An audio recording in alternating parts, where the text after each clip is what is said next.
Welcome to the first What You Need to Know, a Canadian podcast for the 44th election campaign.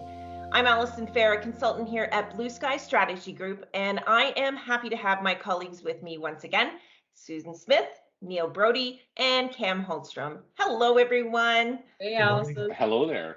So, thoughts on the campaign so far? We're into the first week. What is hitting most with you, and what is not working for you? I'll start with Susan. I think largely it was a smooth week on the whole for each of the campaigns. There were no major gaffes. I think Trudeau got out well. The big question was he going to be able to define the campaign? He said it's a choice for Canadians on the future that you like. Aaron O'Toole got out, introduced himself with the Men's Health magazine. It's kind of interesting. And Jagmeet Singh, I think, yeah. Chiseled, very I chiseled. think every leader should be in a t-shirt in a magazine format. And Jagmeet Singh got out with a decent launch. It's what's been interesting, I think, to me is that two of the leaders, Singh and Trudeau, have really been on the road out meeting with people. And O'Toole took a couple days to get going. He's been doing the studio type reach out to people, telephone town hall. So I'm curious to see how that will unfold. But on the whole, it was fine for a launch. Oh, I hate that word fine. Means that, but in this case, it means that they can always get better, right? Neil, your thoughts on the campaign so far? Well, I'll go along with Susan. This was as good a first week as every leader could have. I think what we need to keep in mind is you can't win an election in the first week, but you can certainly lose an election in the first week. It helps that unlike the four of us, most Canadians are in summer mode right now and may not be paying the most attention to the campaign, but there were no huge gaffes this week on any of the campaigns that would help them on a losing streak. There was also no buses into an airplane wing. There was no falling downstairs or anything like that, or any gaffes communication-wise either. Mr. O'Toole got his platform out, which is great for voters who want to find out more about him before they cast their vote, either at advance polls or through mail-in voting.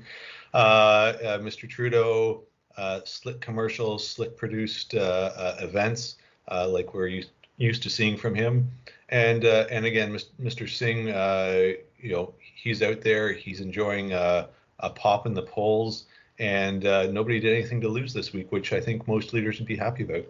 Yeah, Cam, do you agree with Susan and Neil? No. I hate to be disagreeable. I think let's put it this way. I think fine might be a good description for the week in the sense that it could have been a lot worse for especially the two frontrunner parties. I think it could have been a lot better though too. I'm sorry, all week I've been talked about Willy Wonka, and not because I love the movie and Johnny Depp is amazing and I'm sorry, we've had to talk about that and talk about Veruca Salt, and again, not because the 90s punk, it's a 90s band that I like, but unfortunately the character, because of that was a pretty big oopsie to start off the campaign. The Liberals have had a couple gaffes along the way too, not deadly, but still some that I think that could come back to smart.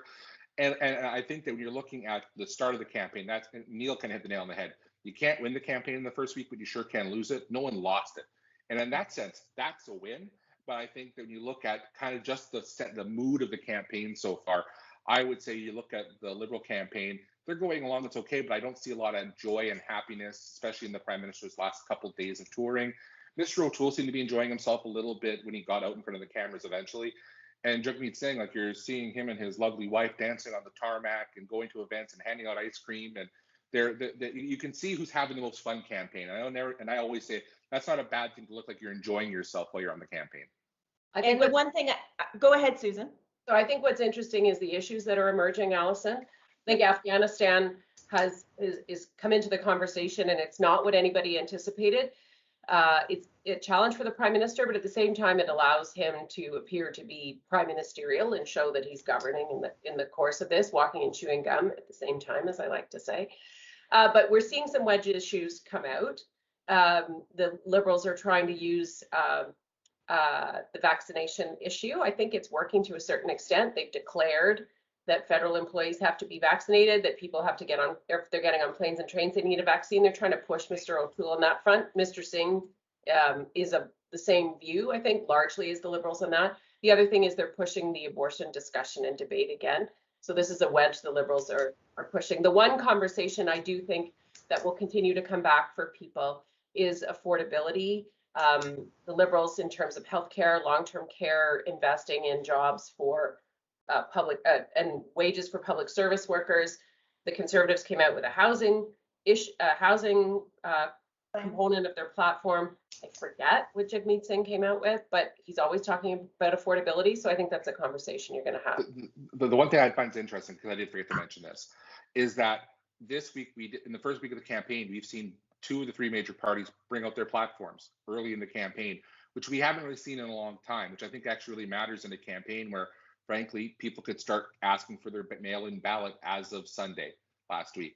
So people are voting earlier, are going to be voting more that way, and getting to voters earlier matters. But also, I know the Liberals have put out the idea that we need a plan for the moment. But they're the only ones who haven't shown their work yet, haven't shown the plan, and it's kind of how long we have to wait to find out about that plan.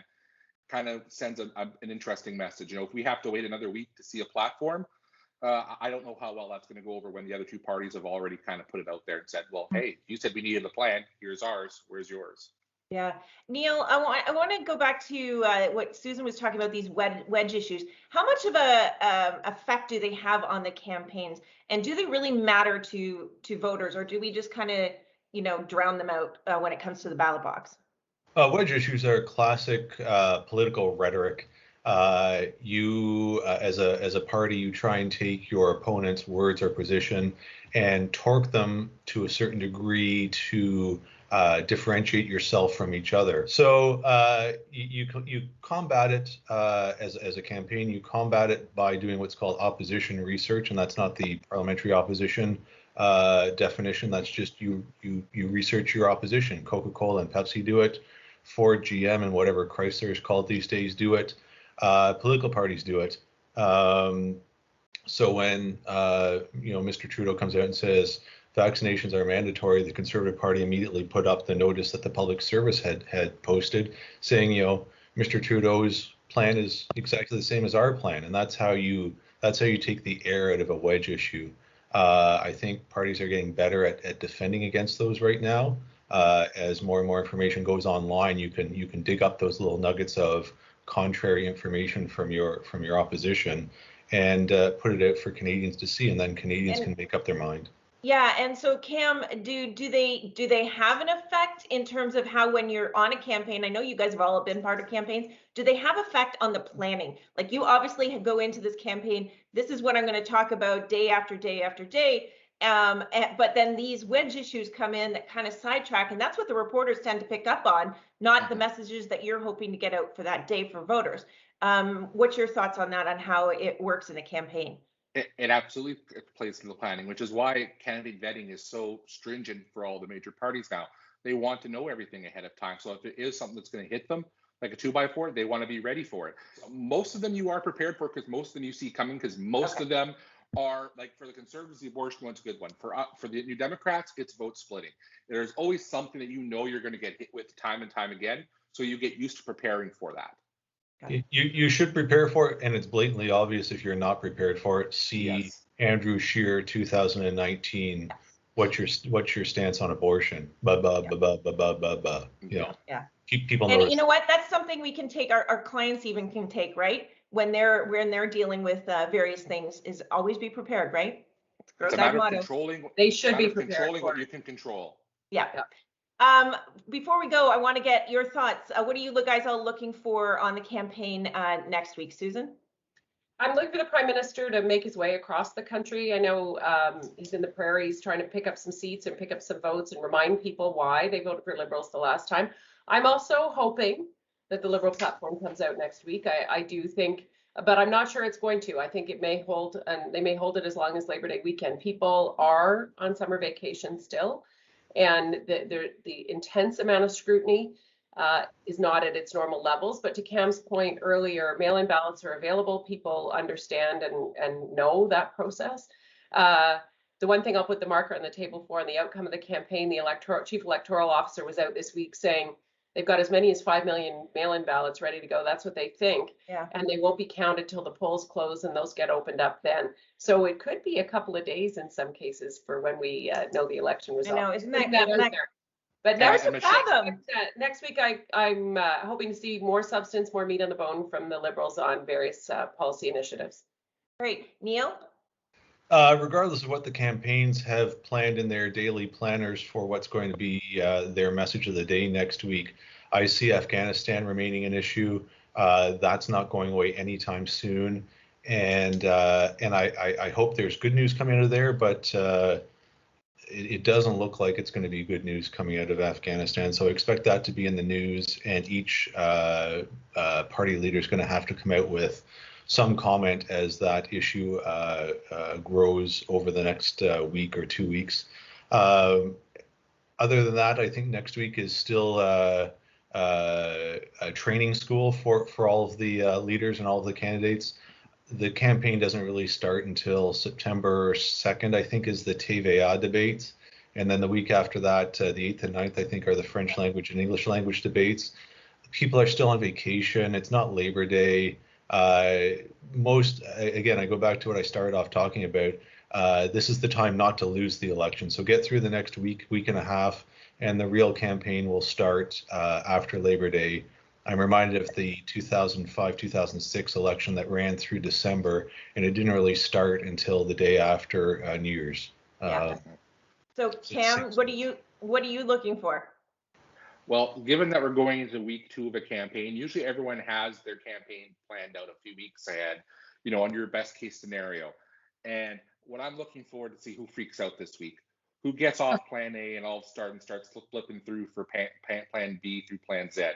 Because you're already seeing the polls starting to move, starting to tighten.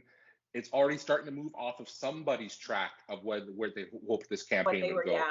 And I'm curious to see who's going to be the first one to freak out, to change the message, to change the attack, to change the target of the attack.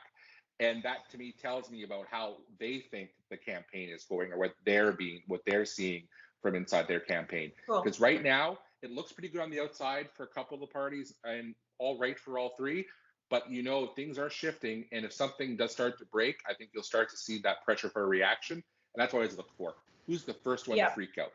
And you know what? Okay, well, we'll look out to see who freaks out, and we'll ask you next week who did or if they didn't.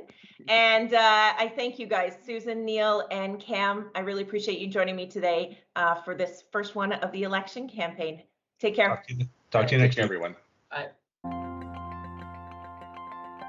Blue Sky Strategy Group is one of Canada's leading public affairs firms. For government relations, lobbying, and strategic communications advice across Canada, visit us at blueskystrategygroup.com.